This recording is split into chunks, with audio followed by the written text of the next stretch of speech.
예, 반갑습니다. 인문학을 요리한 남자, 인문학 셰프 세범입니다. 자, 지금 우리가 다루고 있는 부분은 문화 전파의 가장 창의적인 이 형태인 자극 전파에 대해서 다루고 있습니다. 자극 전파는 외래 문화의 아이디어만 취해서 우리 문화, 우리 고유 문화의 체계에 맞게 그 아이디어를 해체하여 재구성하여 재구성하는 과정을 거치게 됩니다. 다시 이야기하자면 외래 문화의 아이디어만 취해서 그 아이디어를 해체하고 해체된 그 아이디어를 우리 문화의 고유한 체계에 맞게 재구성하는 것입니다.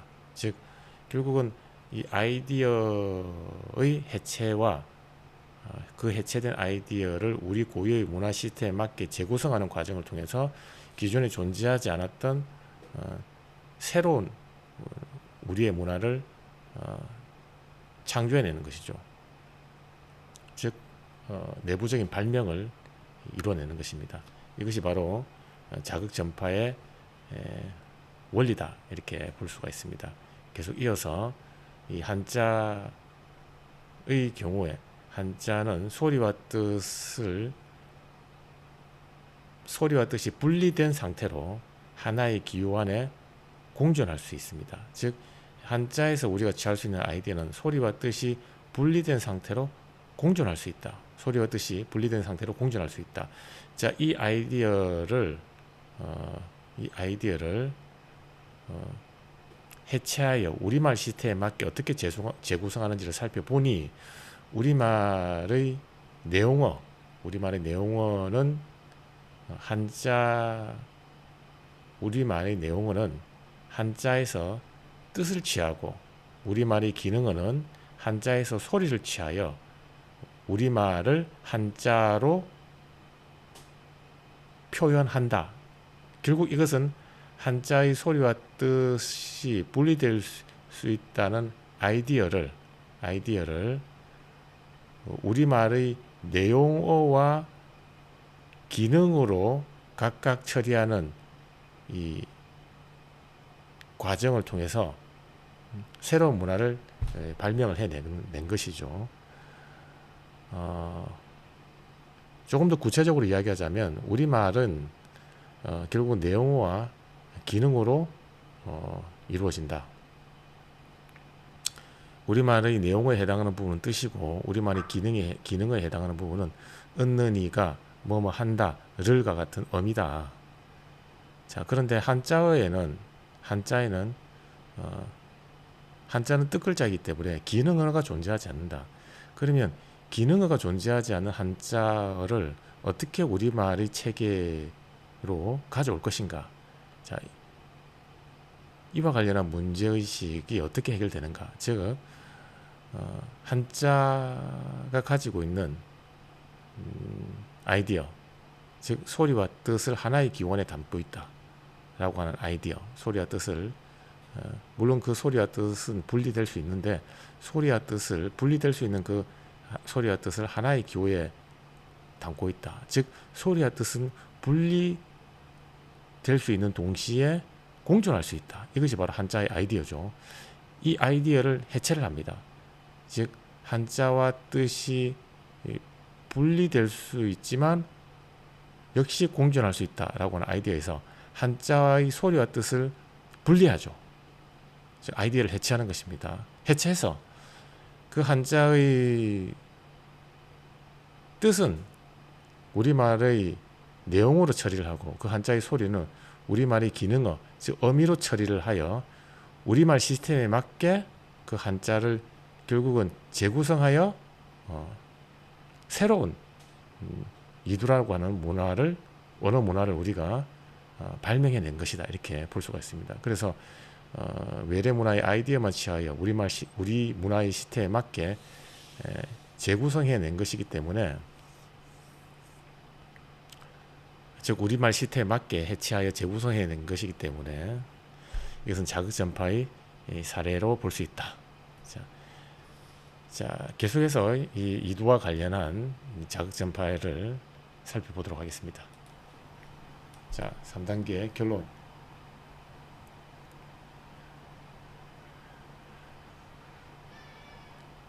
결론, 왜 이것이 자극전파의 완벽한 모델인가?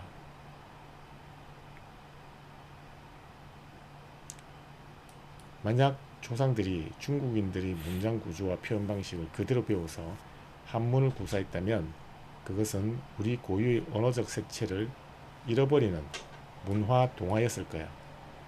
하지만 이두는 달랐어. 한자가 가진 소리와 뜻의 결합이라는 추상적인 원리, 즉 자극만 주체적으로 흡수했지. 그리고 껍데기만 한자일 뿐. 실제 구동되는 작동 알고리즘은 우리말의 어순과 문법책에 맞게 완전히 새로 설계 발명했단다. 자, 그래서 우리가 한자에서 가져온 아이디어는 소리와 뜻을 결합하여 하나의 기호 안에 담을 수 있는 것이 이 한자인데, 여기서 한자에서 우리가 취한 아이디어 원리는 뭐냐? 바로 소리와 뜻이 결합되어 공존할 수 있다는 거예요. 소리와 뜻이 결합되어 공존할 수 있다. 분리 가능한 소리와 뜻이 결합하여 공존할 수 있다. 자, 이 아이디어를 어떻게 가져오느냐? 우리말은 내용어와 기능으로 이루어져 있다. 자, 그래서 이 소리와 뜻이 하나의 기호 안에 공존하고 있는 한자의 원리를 해체를 합니다. 소리와 뜻으로 해체를 합니다. 소리와 뜻으로 해체하여 그 해체된 소리와 뜻 중에서 우리말의 뜻에 해당하는 부분은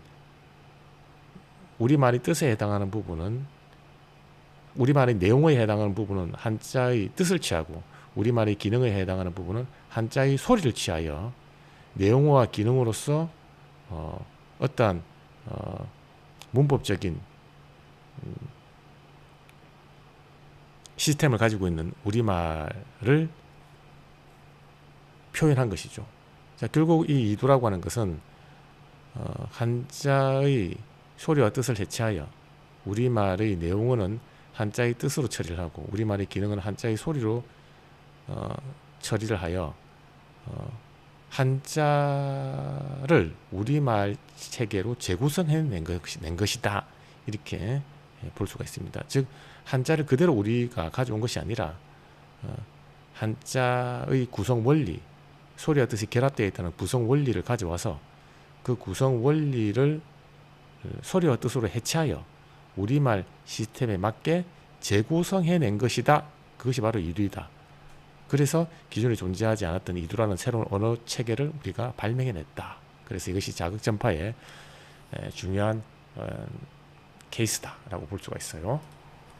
외부의 아이디어가 우리 사회 내부의 창의성과 만나 원래의 문화와는 전혀 다른 제3의 주체적 문화를 탄생시킨 것.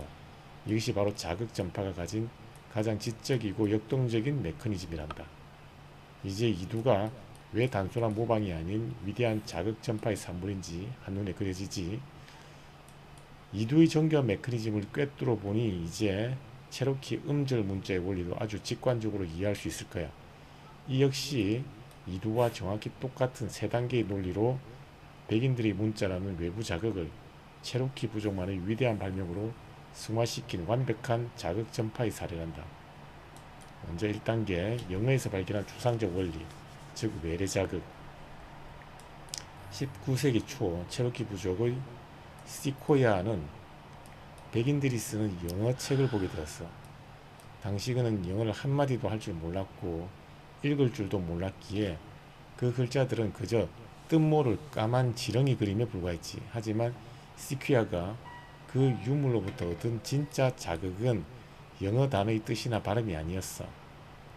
백인들이 그 기호를 보며 먼 거리에서도 정보를 정확히 기록하고 소통하는 모습을 보며 인간의 눈에 보이지 않는 말소리를 눈에 보이는 고정된 시각적 기호로 묶어낼 수 있다라는 문자의 추상적 기능을 간파해낸 거란다. 다음 2단계, 체로키어의 음절 특성에 맞춘 재구성. 자, 두 번째로 우리가 자극전파의 케이스로서 살펴볼 케이스는, 자극전파의 사례로서 살펴볼 케이스는 바로 체로키 언어입니다. 체로키 부족의 언어인데, 이 체로키 부족은 외래 문화, 즉 영어를 접할 때 이 영어를 그대로 가져오는 것이 아니라 이 영어라고 하는 언어가 가지고 있는 원리를 이 체로키 부족의 언어 시스템에 맞게 재구성했다라고 볼 수가 있어요. 그럼 영어의 원리는 뭐냐? 영어의 핵심적인 원리는 이 말소리를 시각적 기호로 변환시켰다라는 거예요. 시각적 기호로 변환시켰다. 우리 인간이 가지고 있는 이 사운드, 이 언어 사운드를 시각적 기호로 변환시켰다. 이 아이디어를 가져온다는 거죠. 이 아이디어를 가져와서 이 아이디어를 체로키 언어의 시스템에 맞게 재구성하는 과정을 거치게 됩니다. 물론 이 과정을 주도한 인물은 시코야이죠. 중요한 것은 이 영어가 가지고 있는 영어라고 하는 이 언어가 가지고 있는 원리, 이 인간의 말소리를 시각적인 기호로 변환시킬 수 있구나. 이 아이디어를 가져와서 그러면 우리 체로키 언어, 즉 우리 체로키 언어의 말소리도 역시 영어와 마찬가지로 시각적 기호로 변환시킬 수 있겠네. 그러면 우리도 영어와 같은 언어를 만들어낼 수 있겠네 라고 하고 나는 이 발상의 전환을 해낸 것이죠. 즉 내부 발명. 시퀴아는 말소리를 기호로 기록한다라는 자극을 바탕으로 영어와는 완전히 다른 체로키어만의 고유한 소리 구조에 맞게 기호 시스템을 전면적으로 재창조해냈어. 그 방식이 바로 체로키어의 말소리 마디를 그대로 살린 음절 단위의 배치란다. 즉 형태와 소리의 전면적인 재조합이야. 예를 들자면 시코야는 백인들이 책에서 본 알파벳 D, R, T, W 같은 영어 알파벳 모양을 가져왔어. 하지만 원래 영어의 소리는 완전히 지워버리고 체로키 말의 소리 마디를 조립식으로 입혔지. 알파벳 모양 D에는 체로키의 아 소리를, R에는 에 소리를, T에는 이 소리를 부여한 거야. 그래서 체로키 인디언들이 알파벳 DRT라고 적힌 기호를 보면 영어로 읽지 않고 자신들의 언어로 에, 이라고 유창하게 읽게 된다. 자, 그래서 우리 이 체로키어는 영어가 가지고 있는 아이디어, 인간의 말소리를 기호로 전환시킬 수 있구나. 그렇다면 우리 체로키인의 말소리 역시 기호로 전환시킬 수 있구나 라는 발상의 전환을 하게 되고, 그래서 이 시코야는 영어의 기호를 빌려옵니다. 영어의 기호, 즉 예를 들면 DRTW로 가는 영어의 기호를 빌려오죠. 자, 그런데 이 말소리를 기호로 전환시킬 수 있구나라고 하는 이 아이디어를 바탕으로 체로키어의 말소리를 기호로 전환시키려고 합니다. 체로키어의 말소리를 기호로 전환시킬 때 그 기호를 바로 영어 알파벳을 도구로 활용한다는 거죠. 원래 영어 알파벳 DRT, 원래 영어 알파벳의 이 네 가지 기호는 DRTW로 발음이 되지만 이 기호가 가지고 있는 발음을 그대로 쓰지 않고 이 기호에다가 체로키어의 말소리를 입히게 됩니다. 즉 영어 알파벳의 D라고 하는 이 기호에는 체로키어의 소리를 입히게 되고, P라고 하는 이 기호에는 P라는 소리 대신에 에라고 하는 체로키어의 소리를 입히게 되고, T라고 하는 이 기호에는 T라고 하는 소리를 입히지 않고 바로 E라고 하는 체로키어의 소리를 입히게 되는 것이죠. 그래서 이 기호를 체로키어로는 에, 이라고 소리를 내게 되는 것이죠. 결국 이 시코야는 이 사운드를 기호로 전환시킬 수 있다. 그러면 이 체로키어의 소리도 역시 기호로 전환시킬 수 있다. 이 기호를 영어 알파벳이라고 하는 도구를 활용하자. 그래서 영어 알파벳의 소리를 그대로 가져오는 것이 아니라 영어 알파벳에서 기호만 취하고 소리는 버려버리고 그 소리를 바로 체로키어의 소리로 입혔다는 거예요. 즉 뭡니까? 이것은 소리를 기호로 전환시킬 수 있다는 아이디어를 가져와서 이 알파벳의 기호와 소리를 해체합니다. 기호와 소리를 해체한 다음에 이 알파벳에서 소리는 버려버리고 알파벳 고유의 소리는 버리고 알파벳의 기호만 취합니다. 그리고 이 기호에다가 체로키어의 소리를 입히게 되는 것이죠. 즉 이것은 영어가 가지고 있는 이 아이디어, 소리를 기호화할 수 있다는 아이디어에서 소리와 기호를 해체해내고 그 해체된 소리와 기호 중에서 기호만 취하여 거기에 그 기호에다가 체로키어의 소리를 입혀서 재구성해낸 것이죠. 재구성된 결과 이 영어 알파벳의 기호에는 체로키어의 소리가 입혀지게 되는 것이죠. 결국 이건 역시 아이디어만 빌려와서 그 아이디어를 해체하여 그 문화 고유의 체계 시스템에 맞게 재구성해낸 것이죠. 그래서 체로키어라고 하는 새로운 언어를 발명해낸 것이니까 이건 역시 자극 전파의 케이스다, 이렇게 우리가 볼 수가 있습니다. 유창하게 읽게 된단다. 아울러 체로키어 구조에 맞춘 음절 문자 설계를 둘 수 있어. 영어는 자음과 모음을 분리해서 적는 음소 문자지, 하지만 체로키어는 자음과 모음이 결합하여 하나의 소리 마디, 즉 음절을 이루는 특성이 강했어. 시코야는 이 언어적 특성을 완벽히 반영하여 자음과 모음이 합쳐진 소리 덩어리 자체를 기호 하나로 나타내는 85개의 독창적인 음절 문자 체계를 혼자 힘으로 완성했어. 예를 들어 숫자 4처럼 생긴 기호를 가져와서는 숫자 4가 아니라 체로키 말로 세라는 소리 마디를 통째로 담당하게 한 거란다. 자, 이어서 이 체로키어라고 하는 이 새로운 언어 체계가 왜 자극 전파의 사례인가를 또 알 수 있는 부분이 바로 체로키의 음절 문자를 기호로 표기하는 부분입니다. 자, 체로키는 음절 문자다. 즉 체로키는 자음과 모음이 결합하여 하나의 소리를 이루어낸다. 자음이라고 하는 소리와 모음이라는 소리가 분리된 것이 아니라 자음과 모음이 결합하여 하나의 소리를 이루어낸다. 자, 이러한 체로키어의 특징을 바로 기호화합니다. 즉